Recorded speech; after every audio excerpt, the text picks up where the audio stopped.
I'd first of all like to thank everybody that's given their ongoing support to DVSF. It's been, quite frankly, life-changing for me. A little bit about myself. I trained as a mechanic when I first left school before I joined the army, because my father wanted me to get a trade before I joined the services. Spent 4.5 years in the Territorial Army, because there's a lot of people that join the services and don't like it, and they've got to wait a year to get out. So I wanted to make sure that it was right for me.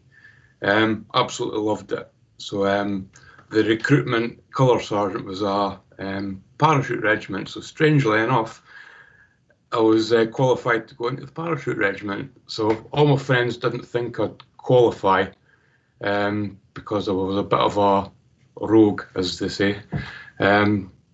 But yeah, loved it, loved the discipline, loved the way of life.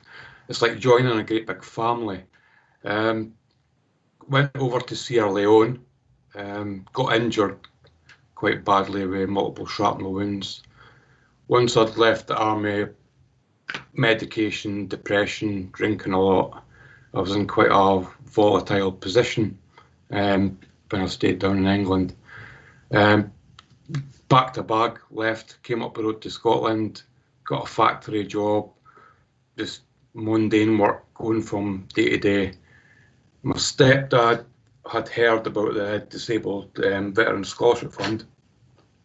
I just thought on the off chance of applying for it. I was quite intrigued in mental health, purely for the fact is because I was suffering from it myself with PTSD, especially with the physical injuries that I got. And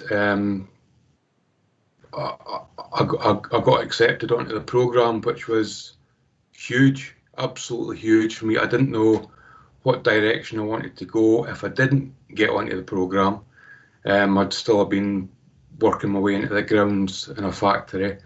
But I decided to go through the mental health route for health and social care, not just to educate myself on what I was going through and to make me better understand it, but I also wanted to be able to get to a position further down the line to be able to give back to sufferers of PTSD, someone that's going through the same kind of issues that I went through, because I'd been homeless, living on the street. My marriage of 10 years broke down when I came back home. I ended up doing the first 6 months of the DVSF in my car on my phone, because I just left her with everything, because I've got an autistic son of 10 years old. So I knew I'd be able to survive with my training and stuff like that. So I gave her everything, and now I've got my own house, I've got computer set up, and I'm bashing on my course studies. So if it wasn't for all the supporters, everybody involved putting this programme together, and all the ongoing support, wouldn't really know where I was or where I was going to be.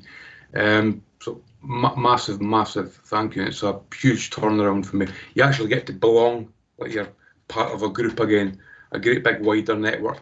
I mean, you've got all your forums, you've got all your activities like this, putting your story out, that you can interlink with ex-service users, service personnel. It reconnects you rather than thinking that you're on your own. It brings you back into something and gives you a sense of purpose to be able to carry on and better your life.